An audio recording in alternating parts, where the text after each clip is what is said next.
무슨 생각을 하고 사십니까? 생뚱맞죠? 네. 여러분 무슨 생각을 하고 사세요? 네? 아마 여러 가지 생각이 있으실 거예요. 어떻게 해야 더 잘 살 수 있을까? 또 어떻게 해야 또 잘 키울 수 있을까? 또 어떻게 해야 더 건강하게 살 수 있을까? 하는 그 여러 가지 생각들을 우리가 하고 살아가고 있을 거라고 생각합니다. 근데 저는 요즘에 그런 생각을 좀 해봅니다. 어떤 생각을 해보냐면, 하나님께서 나를 어떤 사람으로 보실까 하는 이런 생각이 요즘에 하고 있습니다. 사실 하나님께서 나를 어떤 사람 보실까 이런 생각을 하기 되기까지 그 전의 삶들을 한번 돌아보면, 제가 신앙생활을 8살, 7살 말부터 시작했으니까 거의 한 30년 넘게 이렇게 신앙생활을 했는데요. 여러분에 비하면은 아무것도 아니죠. 여러분께서는 30년, 40년 계속 신앙생활 하신 분들 많이 계실 텐데, 30년 넘게 신앙생활을 해오면서 계속 이제 앞으로만 달려갔던 기억이 있습니다. 뒤를 돌아보기보다는 계속 전진 계속 앞으로만 나가는 그런 삶을 살고 있다가 어느 순간에 하나님께서 브레이크를 딱 거시는 거예요. 브레이크를 딱 거시면서 여러 가지 어려움과 이 고난을 주시는 때가 있었는데, 그때쯤 되니까 하나님께서 나를 어떤 사람으로 보실까 하는 이 질문이 생각이 나고 또 오르게 되었습니다. 그 전까지는 계속 이제 전진만 하고 승승장구하는 어떤 그런 삶을 이렇게 살아왔던 것 같은데, 어느 순간에 딱 브레이크를 잡으시고 고난하는 것을 통해서 이제 그 과거에 지나왔던 신앙의 추억들을 되새기게 만드시는 그 하나님의 은혜를 좀 경험하게 된 적이 있습니다. 그러면서 생각하는 게, 하나님께서 지금 내 모습을 어떻게 보고 계실까? 정말 하나님께서는 하나님의 사역을 맡기시고 싶어 하실까라는 그 생각을 할 때가 있었습니다. 자, 이런 생각을 하게 되어지면서 최종적으로 도착하게 되어지는 그 장소가 어디였고 또 그 단어가 무엇이냐면 믿음이라는 거였습니다. 믿음이라는 그 단어가 떠오르게 되었습니다. 과연 내 믿음의 수준은 어디까지일까? 내가 30년 넘게 신앙생활 해왔고 이제 40년 가까이 와가는 이 신앙생활 하는 동안 내 믿음의 수준은 어디일까? 그 믿음의 기준은 도대체 무엇일까? 하는 그 생각을 잠시 하게 되다가 또 그런 것을 고민하게 되다가 오늘 본문 말씀을 접하게 됩니다. 오늘 본문 말씀은 여러분께서도 잘 아시는 이 백부장의 믿음에 대한 이야기를 하고 있습니다. 예수님께서 가버나움이란 곳에 들어가시면서 한 백부장을 만나게 되죠. 그 백부장에게는 중풍병으로 고생하고 있는 하인이 있었는데, 이 백부장이 예수님께 나와 그 하인을 고쳐주실 것을 간청합니다. 그러자 주님께서 가서 고쳐주시겠다라고 말씀하셨죠. 그때 이 백부장은 뭐라고 이야기하셨죠? 자신의 집으로 돌아오는 것을 감당하지 못하겠으니까 말씀만 하시면 하인의 종이 나을 것입니다 라고 고백을 합니다. 그러자 주는 그러한 백부장의 믿음을 보시고 아주 크게 칭찬하시고 결국에는 내 믿음대로 될지어다고 말씀하시면서 그 즉시 고침을 받게 되어진다라는 내용이 오늘 본문의 말씀입니다. 이러한 내용을 보면서 우리는 백부장의 믿음에 대해서 참으로 많은 이야기를 들어왔습니다. 그런데 이 백부장의 믿음이 저와 여러분이 아는 바와 같이 보통의 믿음은 아니었다라는 것입니다. 예수님의 제자들도 백부장에게 하셨던 그 칭찬을 받아보지 못했습니다. 그만큼 이 백부장의 믿음은 우리들의 믿음의 기준이 될 수 있을 정도로 주님께서 기뻐하신 믿음이었다는 것입니다. 우리는 하나님에 대한 믿음, 예수님에 대한 신앙이 있어야 한다는 것을 너무나 잘 알고 있습니다. 실제로도 우리 주님 없이는 살 수 없다고 고백하면서 그 주님만을 붙잡고 살려고 몸부림치는 게 저와 여러분입니다. 그런데 현재 우리들의 믿음은 어느 순간 믿음이 필요하다고 생각하고 믿음의 중요성은 알고 있지만은 실제적으로 믿으려고 하지 않는 우리들의 내면을 발견할 때가 있더라는 것이죠. 그래서 고린도후서 13장 5절 말씀에서는 이렇게 말씀하고 있습니다. 고린도후서 13장 5절 말씀을 보시면요, 너희는 믿음 안에 있는가? 너희 자신을 시험하고 너희 자신을 확증하라. 예수 그리스도께서 너희 안에 계신 줄을 너희가 스스로 알지 못하느냐? 그렇지 않으면 너희는 버림받은 자니다 라고 말씀하셨습니다. 무슨 말씀일까요? 우리들 안에 믿음이 있는가? 우리 스스로를 여러분 스스로가 살펴보아야 되지 않겠냐라고 말씀하시는 거예요. 당연히 나는 주님을 믿는데 뭐 다시 살필 필요가 있느냐라고 생각할 수도 있지만 우리들의 믿음을 항상 점검해 볼 필요는 반드시 있습니다. 왜냐하면 우리들은 스스로를 합리화하고 스스로를 속이는 죄악된 습성들이 많이 있기 때문입니다. 믿음을 소유하니까 예배당에 오지 않느냐고 말할 수는 있지만 어쩌면 그것조차도 믿음보다는 습관이 앞설 수도 있는 것이고 예배당에 나와 있으니까 믿음이 있는 게 아니겠느냐라고 스스로 합리화하는 경우들도 분명히 있다는 것이죠. 그리고 예배 생활을 하고 주일마다 교회를 오지만 그것이 어디까지나 그동안 믿어왔기 때문이었지 나에겐 당연히 또 그런 것을 통해서 믿음이 있는 게 아니냐고 생각하면서도 때로는 우리 스스로를 속이고 있던 적이 분명히 있었다는 겁니다. 물론 예배를 드릴 수 있고 예배의 장소에 와 있는 것이 믿음이 있기 때문인 것은 확신합니다. 믿음이 없이 어떻게 하나님을 찬송하고 하나님 앞에 나와서 예배를 드릴 수가 있겠으며 하나님을 아버지라고 부를 수가 있겠냐는 말입니다.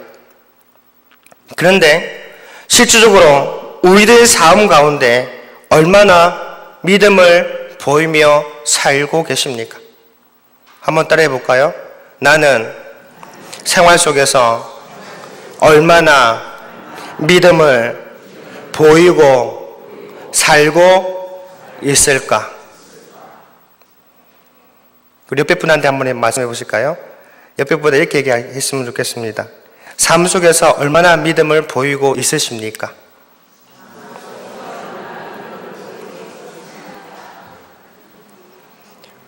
오늘 이 질문을 가지고 말씀을 근거해서 찾아보고자 하는 겁니다. 우리들에게 어려움이 닥쳐올 때 우리는 쉽게 실망합니다. 분명히 하나님께서 우리 각자에게 주신 분명한 목적이 있어서 고난도 닥쳐오고 예상치 못할 일들을 감당할 수 있는데 그럴 때 우리는 하나님께서 우리에 대한 계획하심에 대한 믿음이 쉽게 흔들릴 때가 있다는 것이죠. 그리고 여러분 평안할 때 어떻습니까? 평안할 때 어떻습니까? 내 삶에 큰 문제가 없고 나름대로 경제적으로 안정이 되고 하는 일들마다 큰 어려움이 없이 잘 해결될 때 우리의 마음은 하나님에 대한 감사의 마음보다는 내 삶에 대한 만족감으로 살아갈 때가 얼마나 많았습니까? 하나님에 대한 믿음의 눈을 가지고 생활하는 것보다 당장 내 삶의 만족감을 보는 것이 우리들의 모습일 것입니다. 이런 것들을 생각해 볼 때에 현재 우리들의 믿음이 어느 정도인가를 점검해 본 시간이 필요하다라고 말씀하신 겁니다. 과연 내 믿음이 내 환경과 여건 그리고 삶의 부유함과 가난함, 어려움과 평안함 속에서도 여전히 주님에 대한 믿음이 흔들리지 않는 그런 믿음이 있는지를 점검해 보아야 한다라고 말씀하시는 겁니다. 오늘 본문 말씀을 통해서 내 믿음의 수준이 어디까지인지를 재점검해 보시면서 다시 한번 주님께 칭찬받는 큰 믿음의 소유자가 되실 수 있기를 소망합니다. 우선 이 백부장을 통해서 큰 믿음은 어떤 믿음인가를 먼저 찾아보아야 할 것 같습니다. 첫째로 이 백부장에게 있어서 큰 믿음은 예수님께 나아오는 믿음이었습니다. 5절 말씀 초반절 말씀 보시면은 한 백부장이 나와 간구하여 라고 말씀하십니다. 이 백부장이 예수님께 나아온다는 것이 뭐가 대단한 일이냐고 생각할 수는 있습니다. 그런데 이 백부장의 세상적인 권력과 위치는 대단한 존재감 있는 백부장이었습니다. 당시 로마에서는 보조 부대를 지휘하기 위해서 백부장 제도를 채택하였으며 백부장들은 전 로마 제국을 통하여 군사적인 중추 역할을 했던 직분이었습니다. 즉 백부장들은 군대의 군기를 유지시키고 또 상부로부터의 명령을 수행하는 역할들을 감당했습니다. 곧 이 백부장은 이방인 부대원들과 로마 사이를 잇는 가장 중요한 그 역할을 하는 장교였던 겁니다. 이러한 위치의 장교가 나사렛 출신의 예수께 나아옵니다. 요한복음 1장 46절의 말씀에 보시면은 나사렛이라는 동네가 어떤 곳인지에 대해서 얘기하고 있는데 어떤 표현을 썼냐면 나사렛에서 무슨 선한 것이 날 수 있겠느냐라고 유대인들이 말할 정도로 큰 인물이 일어나지 못할 작은 마을이었습니다. 세상적인 가치관으로 보면은 나사렛 예수님의 위치는 한낱 평범한 인물일 수밖에 없었던 것입니다. 그렇게 보잘것없는 동네 출신의 예수님이 가버나움으로 올 때에 100명의 군사를 이끌고 있는 장교가 예수님께 나와 간구하였다는 것은 보통 믿음이 아니고서는 할 수 없는 일이라는 것이죠. 그것도 그럴 것이 6절의 말씀을 보시면은 이 백부장이 예수님을 부를 때 뭐라 부르냐면 주여라고 부르고 있습니다. 주님이라고 부르고 있는 것이죠. 저와 여러분이 예수님 앞에 나아갈 때에 우리 예수님이 나의 주인이심을 고백하며 나아가시는 여러분들이 되시기를 소망합니다. 이 백부장이 비록 이방인이었지만은 이 백부장이 예수님께 나아갈 때에 이 백부장은 예수님이 자신의 주인임을 인정하고 나아가게 되어진 겁니다. 여러분, 주인으로 모신다는 것은 무슨 뜻입니까? 내가 종이 되겠다는 굳은 의지가 포함되어 있는 겁니다. 주인과 종의 관계는 어떻습니까? 하인은 주인이 하라고 하는 대로 순종하는 것뿐입니다. 하인이 평안한 삶을 살고 있다고 할지라도 놀고 있다고 할지라도 주인님이 언제 부르실지 항상 대기하고 있어야 하는 게 하인이란 얘기예요.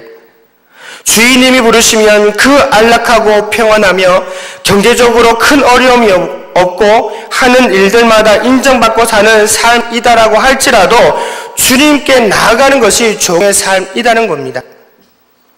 주인님이 항상 내 곁에 있고 언제 부르실지 몰라 긴장하며 사는 것이 종의 모습입니다. 여러분, 우리도 마찬가지입니다. 우리의 영원한 주인이신 하나님께서 우리를 언제 부르실지 항상 영적으로 긴장하고 항상 옆에 계심을 믿고 사는 삶이 참된 믿음의 삶이다라고 말할 수가 있는 것입니다.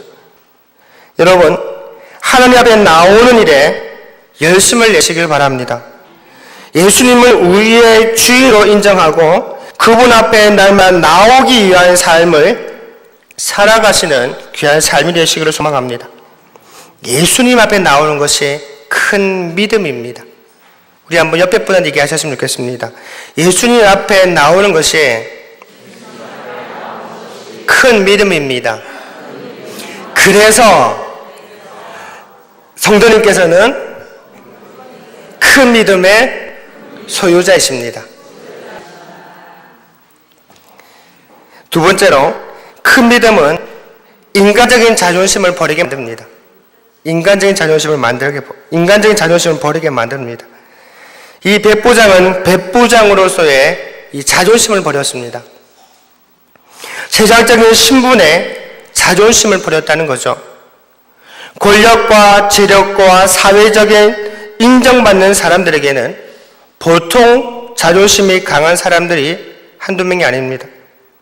그 자존심을 건드리면 흔한 말로 괘씸죄에 해당되는 것으로 인정하고 자존심을 상하게 만든 사람을 원수로 간주하고 어떻게든 실추된 자신의 자존심을 지키고 회복하기 위하여 수단과 방법을 가리지 않는 게 우리 사람이에요. 그것이 바로 세상적 권력과 재력을 삶의 기준으로 삼는 사람들의 특징입니다. 이 백부장은 자신의 신분에 자존심을 버렸습니다. 비록 이 백부장이 예수님께 나아간 궁극적인 목적이 분명히 있었습니다. 그것은 자신의 하인이 중풍병으로 고생하는 것을 보고 마음이 아파서 그 병을 고침받기 위한 행동이었지만은 자신의 신분을 내버릴 정도는 아니었잖아요. 그런데도 이 백부장은 자신의 신분을 버리면서까지 하인의 중풍병이 낫기를 바라고 있는 마음을 볼 수 있습니다. 백부장이라는 신분, 자존심이라는 신분, 그런 자신의 자존심을 버렸습니다. 10절에 그 말씀은 예수님께서 백부장을 칭찬하신 내용인데 그 초반의 말씀 보시면 따르는 자들에게 이르시되 라고 말씀하고 있습니다. 그 예수님을 따르는 많은 무리들 앞에서 백부장의 신분, 사람들 앞에서의 자신의 자존심을 버렸다는 것이죠. 예수님을 따르던 무리들이 한두 명이 아니었을 것이고 다양한 분류의 사람들이 모여 있었을 겁니다. 유대인이거나 이방인이거나 장사하는 분들이거나 귀족이거나 군인들 등등 많은 사람들이 예수님을 따르고 있었던 상황이었어요.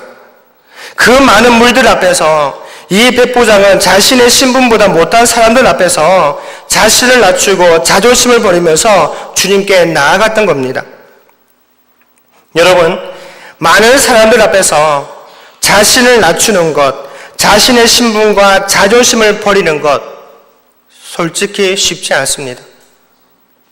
사람들은 많은 궁중 앞에서 자신을 높이고 인정받기를 원하지 사람들 앞에서 낮아지는 것을 두려워하는 것이 사람의 특징입니다. 그런데 이 백부장은 사람들 앞에서 자신을 낮췄습니다. 자신의 신과 자존심을 많은 사람 앞에서 버렸습니다. 어떻게 그럴 수 있었을까요? 어떻게 그 센 자존심을 버릴 수 있었겠습니까? 나보다 못하다고 생각되어지는 그 사람들 앞에서 내 자신의 낮아짐, 내 자신의 누추함, 내 자신의 그 자존심을 버릴 수가 있겠냐는 거예요. 그렇게 할 수 있었던 것은 말씀드렸던 것처럼 예수님을 주로 인정하였기 때문에 가능했던 겁니다. 예수님만이 자신의 종을 고칠 수 있는 것을 믿었기 때문에 가능했다는 이야기입니다. 여러분, 내 믿음의 수준을 가늠할 수 있는 방법 중에 하나가 바로 내 속에 내 자존심이 얼마나 강한가를 살펴보는 겁니다. 내 속에 하나님의 자존심이 있느냐, 내 자신, 내 자아의 자존심이 더 많으냐, 이런 것을 가늠해 볼 때에 내 믿음의 수준이 어느 정도인가를 점검해 볼 수가 있다는 말입니다. 그리고 사람들 앞에서 나를 낮추고 그 속에 주님을 나타낼 수 있느냐라는 것을 내 믿음의 수준으로 판단할 수가 있습니다. 그리고 예수님께서 내 문제를 해결할 수 있는 유일한 분이심을 인정할 때 사람들 앞에서도 자존심을 버릴 수 있고 자신의 사회적인 신분도 버릴 수가 있는 겁니다. 여러분, 예수님만이 여러분의 문제를 해결할 수 있는 유일한 분이심을 믿으시기를 소망합니다.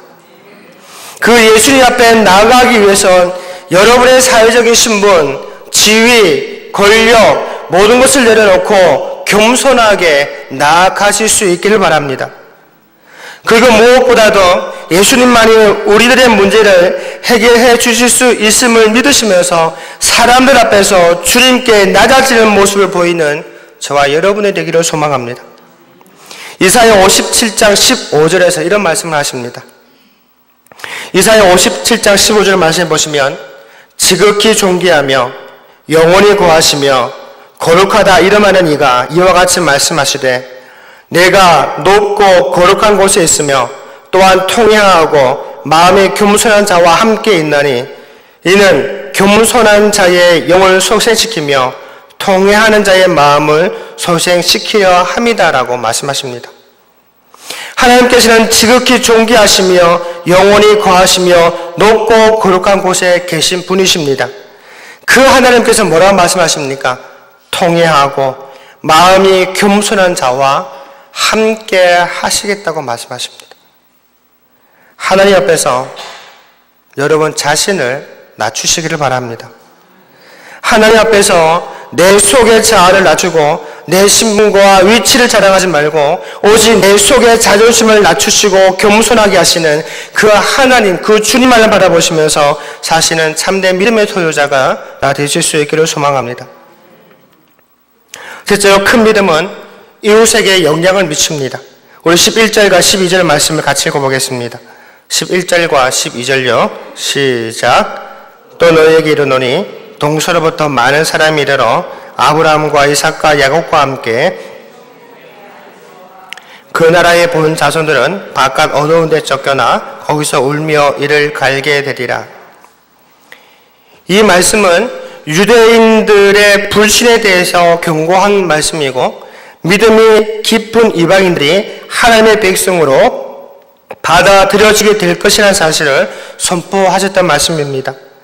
다시 말해서 이방인 백부장의 이야기를 토대로 예수님께서 이방인들로 예수 그리스도를 믿음으로 인하여 구원을 얻을 수 있다는 것을 유대인들과 이방인들에게도 분명하게 나타내주고 계신 것입니다.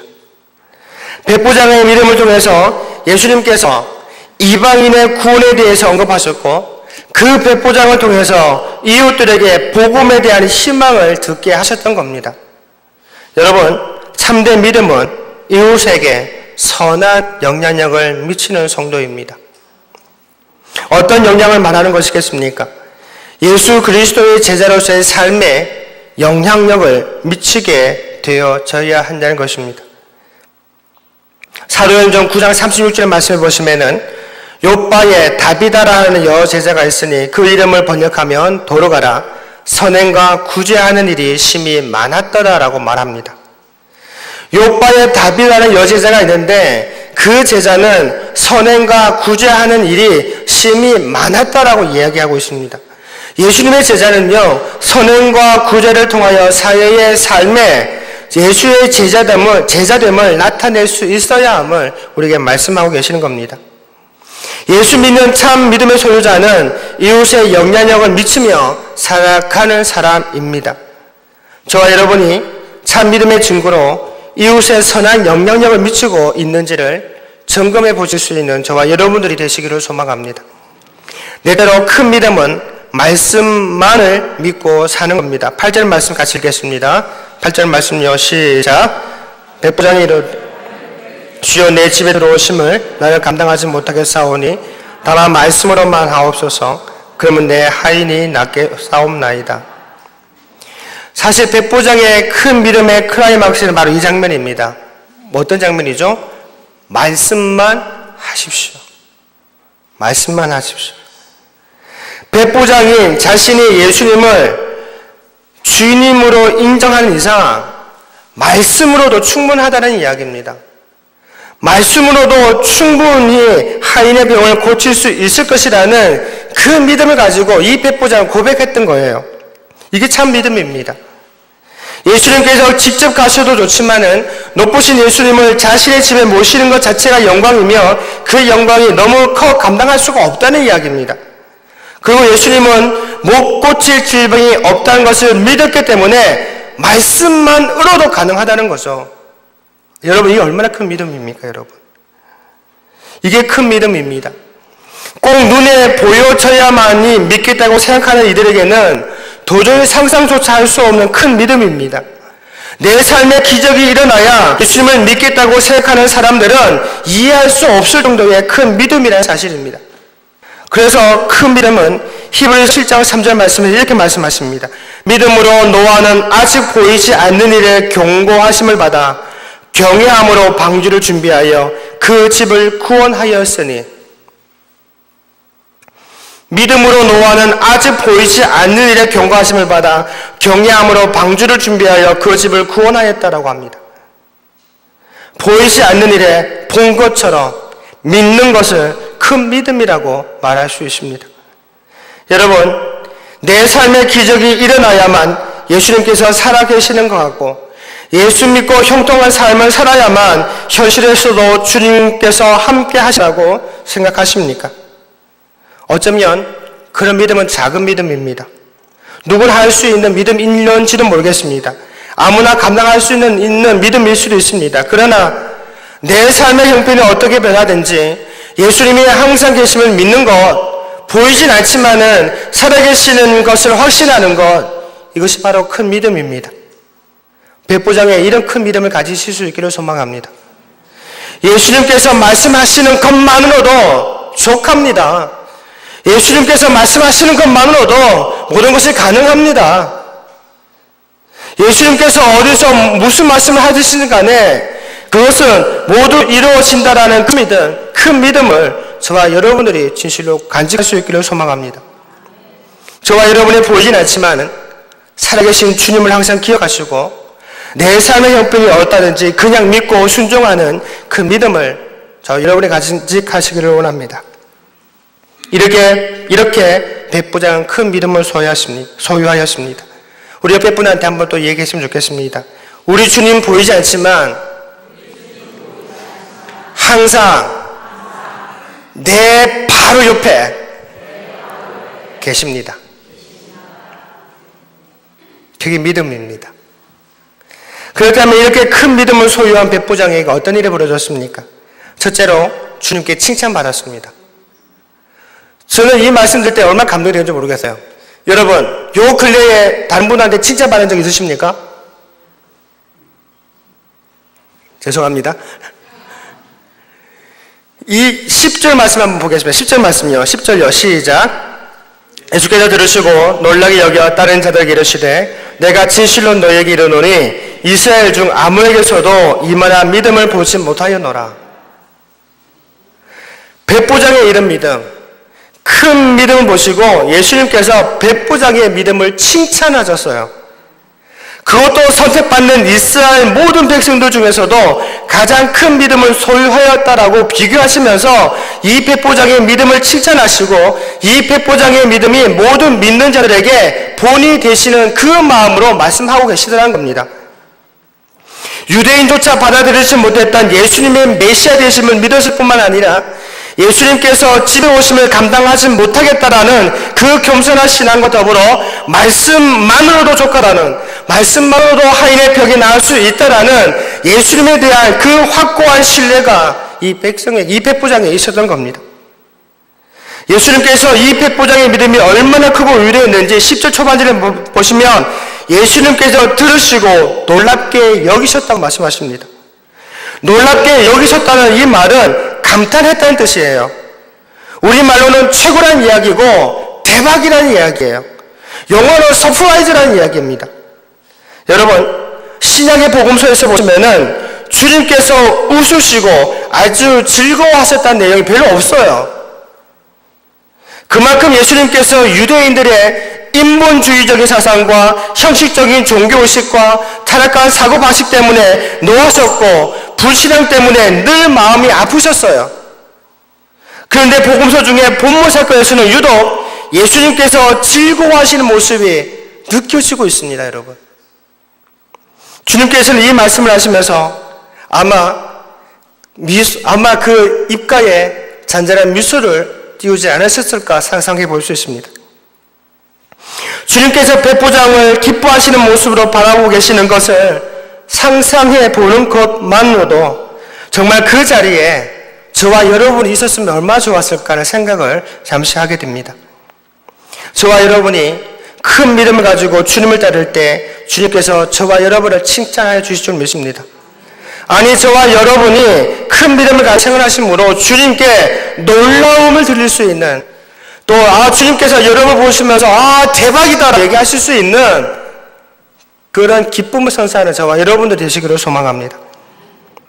참된 믿음은 현실의 기적을 만들어냅니다. 13절 말씀 읽겠습니다. 13절요. 시작. 예수께서 백부장에 이르시되 가라 내 믿는 대로 될지어다 하시니 그 즉시 하인이 나으니라. 백부장의 큰 믿음으로 인해서 결국 현실의 문제가 해결됩니다. 백부장이 예수님께 찾아갔던 원래의 목적을 성취하게 된 겁니다. 하인의 고침을 받았던 것이죠. 그것도 주님께서 말씀하신 그 순간에 즉시 하인의 고침을 받게 되었다는 사실입니다. 이것이 믿음을 통한 결과입니다. 큰 믿음으로 인하여서 현실적인 문제가 해결되어졌다라는 것을 우리에게 말씀해 주고 계시는 겁니다.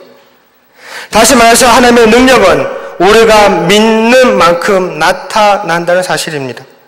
우리가 하나님을 온전히 믿으면 온전한 능력이 우리들 삶 속에서 나타납니다. 그러므로 우리에게는 큰 믿음이 있어야 하는 겁니다. 어거스틴이 이렇게 말했습니다. 믿지 않는 자에게는 하나님도 어쩔 수 없다. 믿지 않는 자에게는 하나님도 어쩔 수 없다라고까지 말한 바가 있습니다. 우리가 하나님을 믿기만 하면 어느 곳 어떤 순간에도 하나님의 능력을 체험할 수 있을 줄 믿습니다. 그 하나님께서 우리를 위해 아무리 크신 능력을 준비하고 계셔도 우리가 믿지 않으면 아무 소용이 없다는 이야기입니다.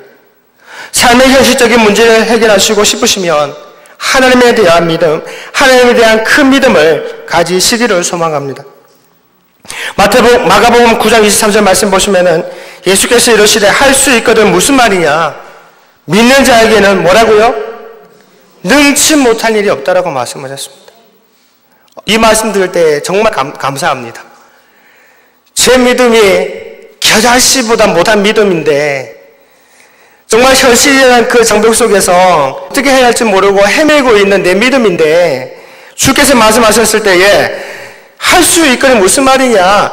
믿음만 가져봐라. 겨자씨만한 믿음만 가져보면 하나님께서 그 겨자씨만한 믿음 가지고 어떤 큰 역사를 이루고 가실 것인지를 한번 경험해보라고 말씀하시는 게 얼마나 큰 은혜가 되는지 모르겠습니다. 여러분, 큰 믿음은 현실에 기적을 만들어낼 줄 믿습니다. 저와 여러분의 큰 믿음을 소유하셔서 삶의 기적들을 체험하시는 능력의 삶을 사시는 저와 여러분이 되시기를 소망합니다. 말씀을 맺겠습니다. 여러분의 믿음의 수준은 어느 정도입니까? 현실의 삶의 그 급에서 믿음 따위는 생각조차 할 수 없는 그런 연약한 믿음입니까? 현실적으로 아무리 어려워도 하나님께서 책임져 주실 것임을 확신하시는 큰 믿음입니까? 내 믿음의 수준이 어느 정도인지를 점검해 보시기 바랍니다. 큰 믿음은 예수님께 나아가는 믿음입니다. 큰 믿음은 자신의 자존심을 버리고 주님을 의지하는 것입니다. 큰 믿음은 이웃에게 영향을 미치는 믿음입니다. 큰 믿음은 말씀만 의지하는 믿음입니다. 저와 여러분이 이 큰 믿음을 소유하셔서 백부장과 같이 하나님께 칭찬받고 현실적인 문제가 해결되어지는 그런 능력의 삶을 살아가시는 저와 여러분 되시기를 주의 이름으로 축원합니다. 기도하겠습니다.